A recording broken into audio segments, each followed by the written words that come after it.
Right then, it is the first Premier League game of the season. Manchester United are back in more ways than one, and I'm joined by a couple of debutants today in their first preview. This isn't one of them. This is Radio Gaz. Adam McCullough's with us. Paul from Rankcast is with us, and Marvin, aka Yoga Flame, is with us. He joined us in United on YouTube. We liked him. Now he's on a preview. And for all of the thousands of people that send us messages about what we're doing about Fantasy League, I've got something coming up a little bit later. It's called FanDuel. Stick around. If you're over 18 in the UK, you can play, but we'll talk about that a little bit later. Right, let's get straight into it. The only thing that we want to talk about in this is, are we going to see Paul Pogba in a red shirt this weekend? I'm going to Paul. Hit me.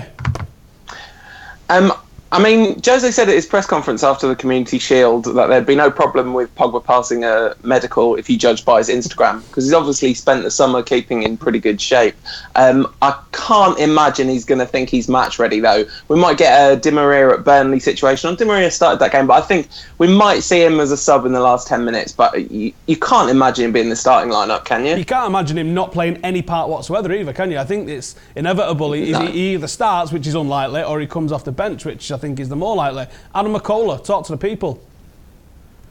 You know what? I was kind of approaching this game thinking we wouldn't see him involved on Sunday. For the fact that he hasn't had a pre-season, and maybe that our pre-season's been off the pitch, it's been tremendous, I think, in terms of bringing in players, the way Jose Mourinho's got the team set up, etc., and the way we approach the season mentally. But I think in terms of performances and actually getting a pre-season, I don't think we've actually had one as a team that could be considered good enough. So we're still kind of doing some catch-up work in terms of fitness, and I think we need to be fully focused against Bournemouth.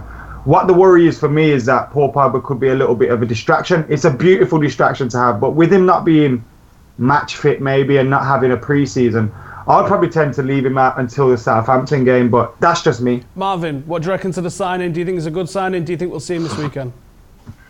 Oh, I think it's a terrible signing. But I mean, but you know what though? The funny thing is, I spoke to my friend about this a couple of days ago, and he said to me he'd be surprised if Pogba starts.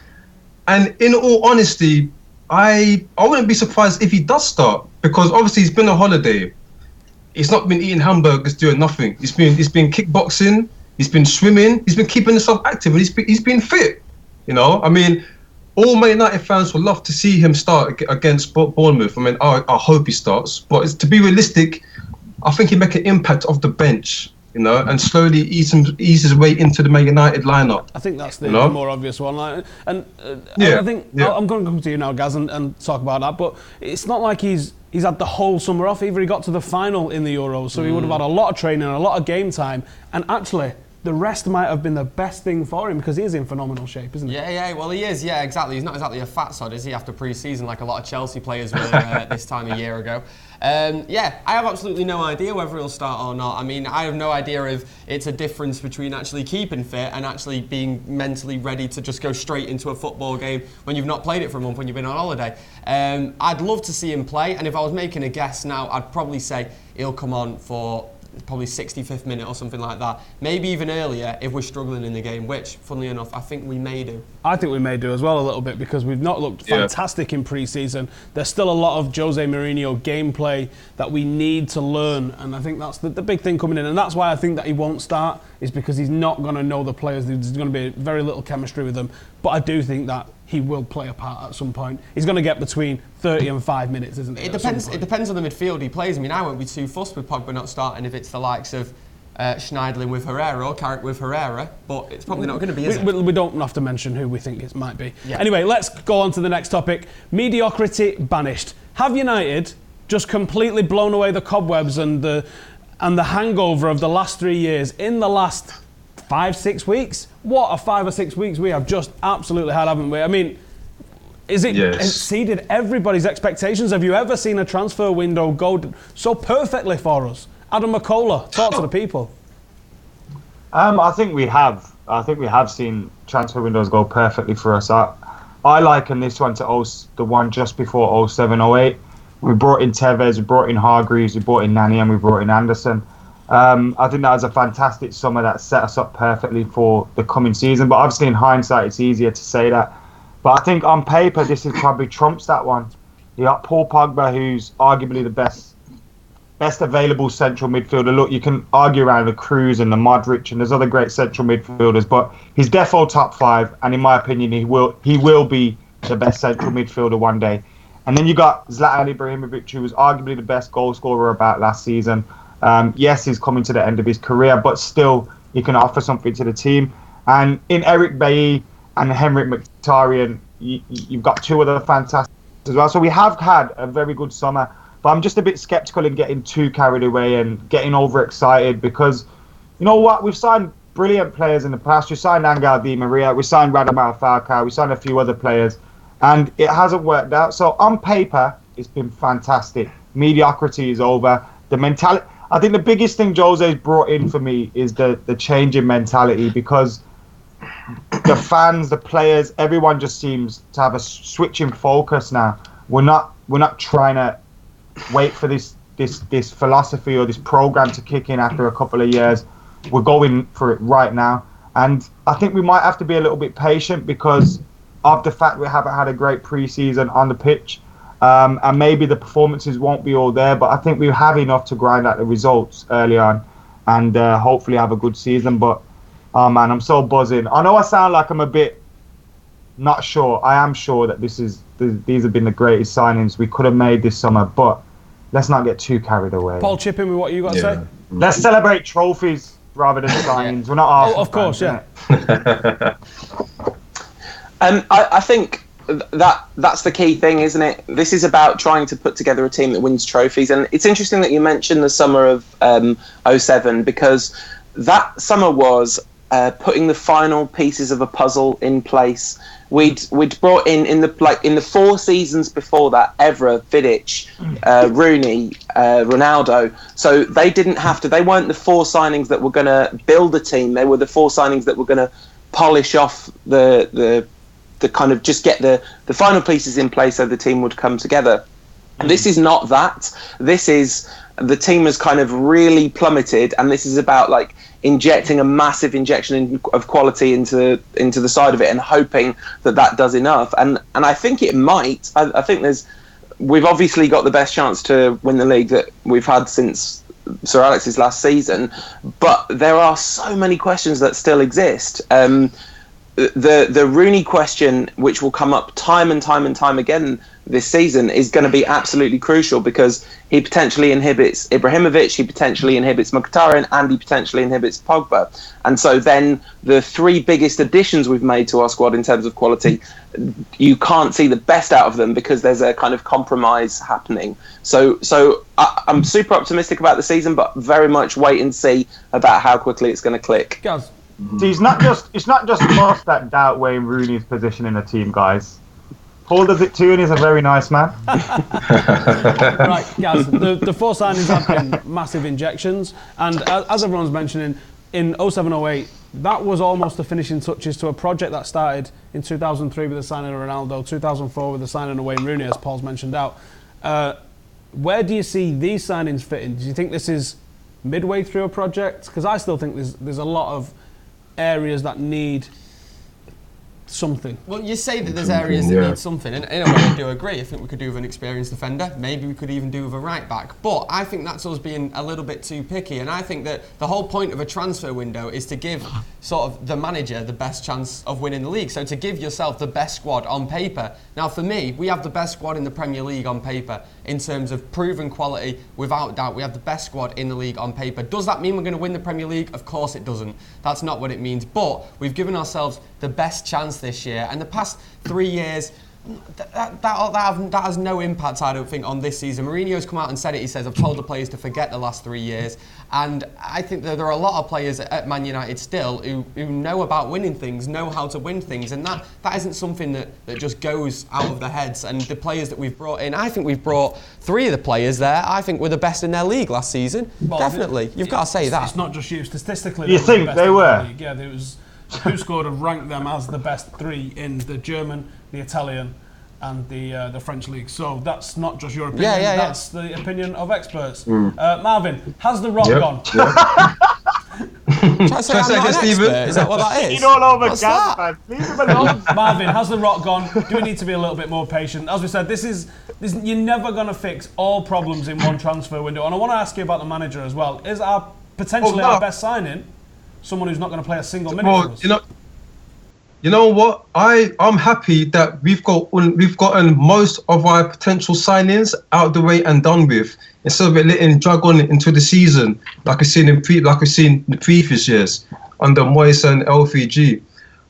Whether the players will set in immediately, I don't know. I mean, like Makola said, we haven't had a good pre-season, so the players still need to gel. I mean, playing against Bournemouth on Sunday will be a good test. Now, no disrespect to Bournemouth, but the players that we're going to play in the starting 11, they should come out on top against Bournemouth.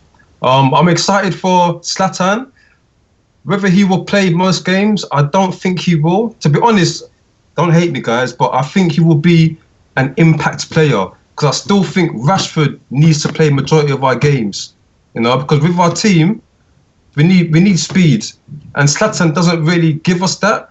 Because if you notice that against Leicester in the Charity Shield, our midfield was very static. There wasn't really much happening in that game. So I wouldn't be surprised if Rashford starts. But overall, I'm happy with the signings. With Mourinho now, I don't know where to start. I don't know where to start. I'm still buzzing. Like we had to sit here for 3 years of a banter season. The banter era. We've all been lied to with philosophies. I'm just glad that it's out of the way. We've got a proper manager that knows what he wants from the team, and the players that we've had previously, they will step the game up. So when you're in the dressing room, you look left and you look right. You see Zlatan, Mkhitaryan, you see Pogba. You're like, man, today I'm again. The fear factor is definitely back, isn't it? And we said that when there was rumours of Jose Mourinho coming in, he was saying, you look at the team sheet and it says manager Jose Mourinho, and you come to Old Trafford, you know that he makes his home ground a fortress, but it still needed some fear factor in the starting 11. And I was saying someone like that Gareth Bale could have been that. But now you look at it, we've got Pogba and we've got Zlatan, we've got players that you go, damn, that's going to make a massive difference. So I'm going to say, Marvin, give us your starting 11. Where's the fear factor coming? What's the starting 11 for Bournemouth? Well, Mourinho likes playing 4-2-3-1. I think that's obvious. Everyone knows that. So I'm going to say starting lineup will have to be David De Gea in goal. There is nobody else better. Right back. I'm going to, you know what? Valencia. Because he's had a really good pre-season. Centre backs, Bailey, Blind. Left back, Shaw. Been like another new signing for us. If any of you I was going to say a different back five, to be honest. Yeah. Mourinho.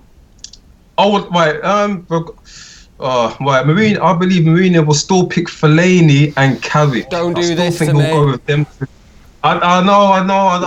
My heart is bleeding already. But that's what Mourinho will pick. Obviously, I like it to be Pogba and Carrick, but Pogba is not going to start. Mkhitaryan on the right. I would say, I hope Mata plays as a number 10. I hope.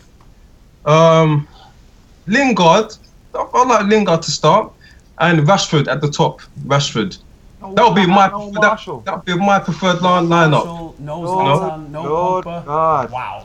Like I said, I would love Pogba to start, but he ain't gonna start. Martial.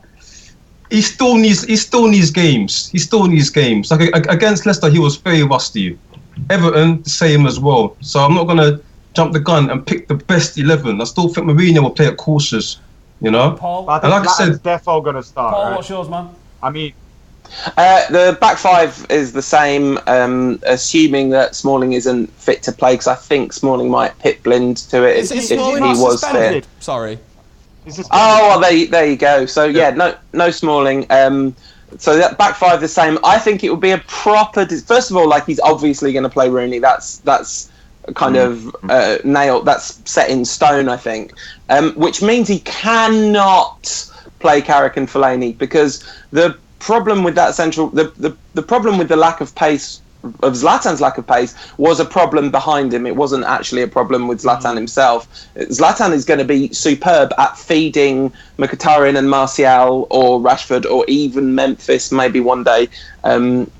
So by dropping deep. But the problem is when he drops deep and you've got Fellaini, Carrick, Rooney, Zlatan as that kind of square in midfield, that is a lot of slow. So I think he'll play either. I think he'll play Herrera and Carrick maybe, with Rooney in front, and then the interesting. I think Martial's nailed on to start on the left and Ibrahimovic up front. The interesting decision is whether he sticks with Jesse, because Mkhitaryan he played a lot in pre-season, but it was kind of interesting to see how little he played at Wembley. And Lingard obviously had a good game, so I wonder whether.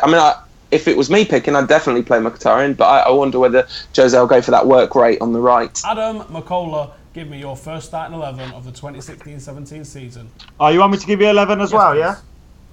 All right, cool. Same back five, although I do think Darmian will come into it eventually.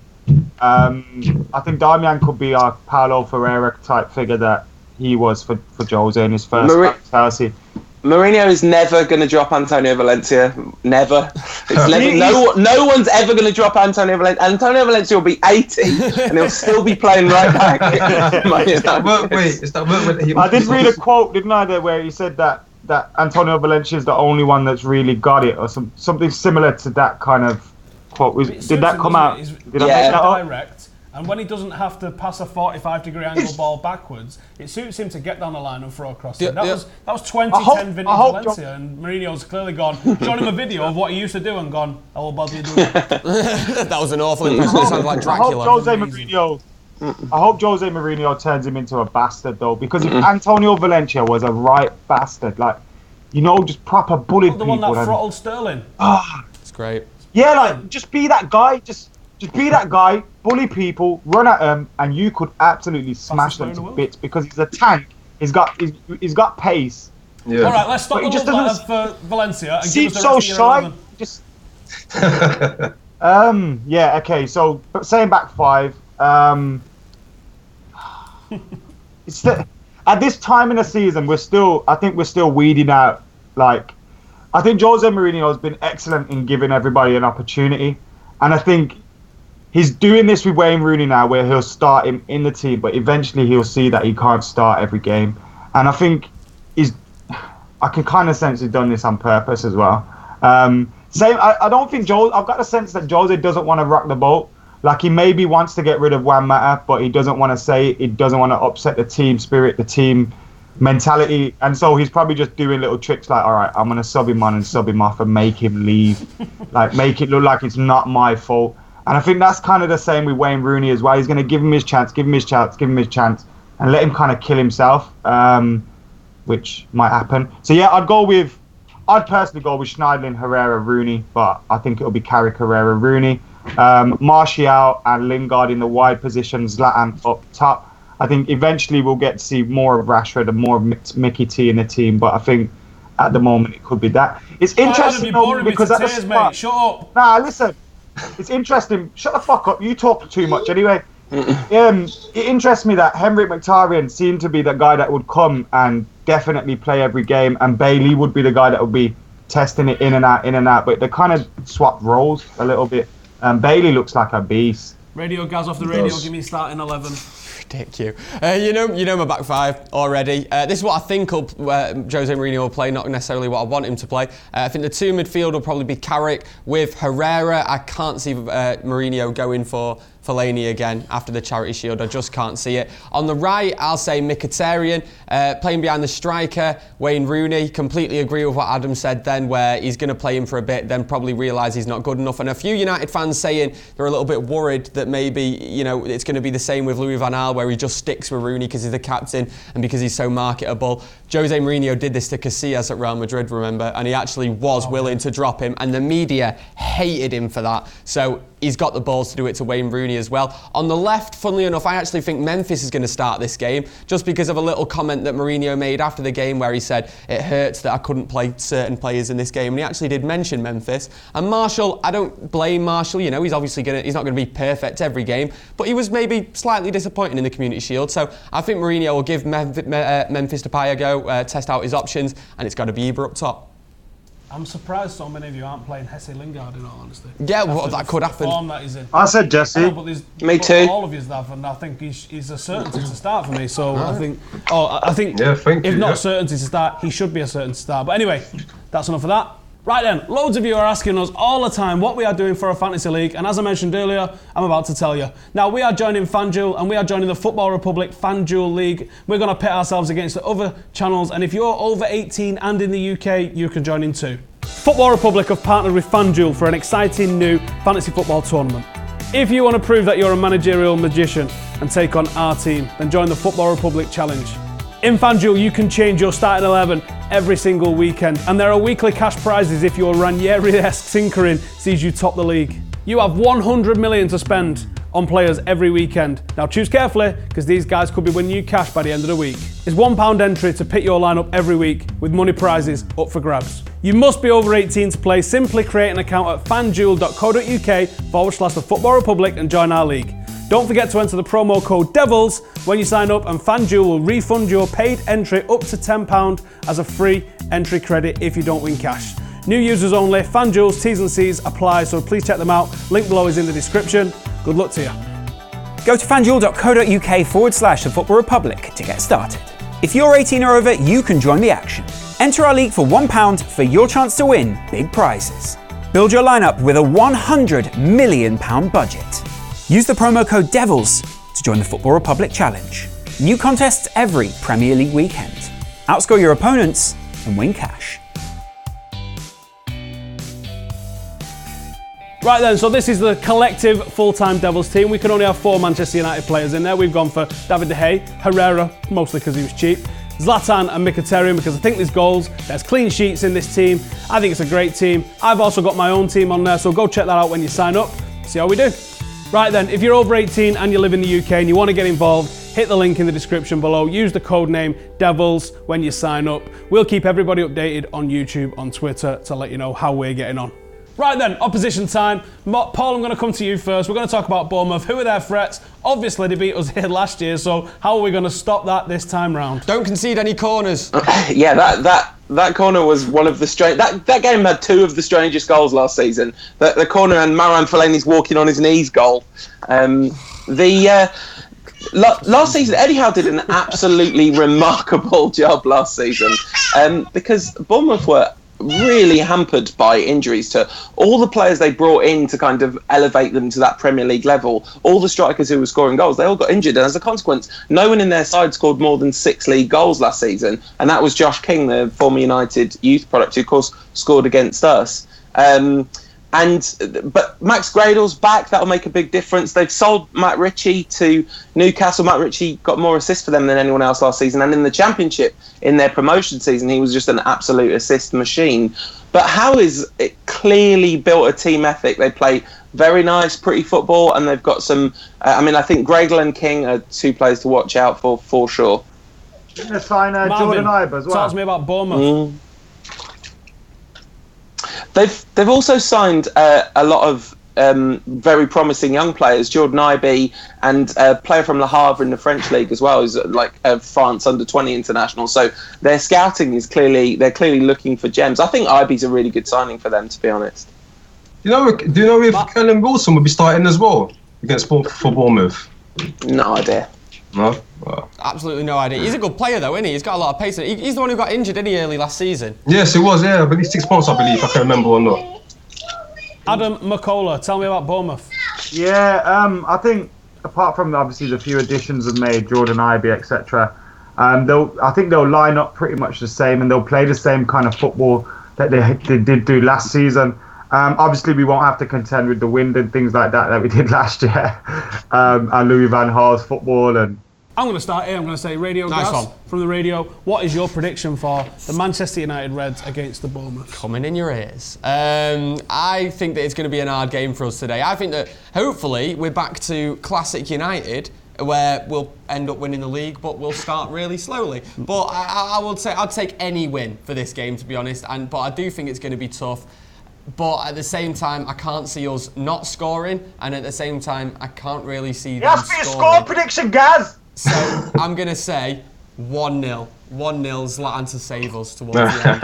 Zlatan. I can see that as well. Paul, what's yours? 2-1 to United, I think. I agree with Gaz. I don't think it's going to be liquid football. I think it's going to take a while for this team to get going. I mean, Mourinho, of course, invented fast starts in the Premier League, but watching pre-season, it's hard to imagine it all coming together. I agree. Marvin, what's your score prediction, mate? I'm hoping more. I hope under Alpha G we got our first win in September, so I'm hoping we get our first win against Bournemouth to be 2-0. I predict 2-0. I don't think it'll be an exciting match because, like I said, we haven't had a good pre-season. As long as we get the 3 points, that's all that matters. That's all that matters. Adam McCullough, what is your score prediction? I'll be honest, my heart's saying 1-1, but I can't start the season with predicting a draw because that's just not right. So I'm going to go 1-0 Zlatan in the last minute and United to win. But as these guys have said, I do expect a slow start. Obviously, we've had a lot of distractions this week as well. Pre-season hasn't gone great. So if we do start off slowly, whether it's in performances or results or both, I would just think we can't panic. I think we just got to stay calm. The guy knows what he's That's doing. the key thing. Yeah, I'm torn. I don't know if we're going to see a Jose Mourinho 1-0 or if we're going to see a Jose Mourinho steamrolling of a smaller team. I have no idea what we're about to see. It could be either. Anyway, thank you for these guys for joining us. You've got to give a score. All right, 1-0 Jose Mourinho parking the bus against massive Bournemouth. Anyway, thank you for you lot for watching us. Thank you to these guys for joining us and him. And you lot, stick your predictions in below. Are we going to see Paul Pogba? What sort of lineup are we going to see? Do you think we've seen the last of Marouane Fellaini? Rooney debate's going to start and carry on the whole season. It's madness and it's so much to talk about. Throw it in the comments and we'll start replying to some of them as well. Thank you for watching. Hit that like if you've enjoyed what you've seen. Subscribe and we'll see you later. Safe. It's all very exciting. Take care. It's official then. We have signed Paul Pogba. Let's see what you guys think about our new midfield man. Can you describe Paul Pogba in just one word? Let's do this.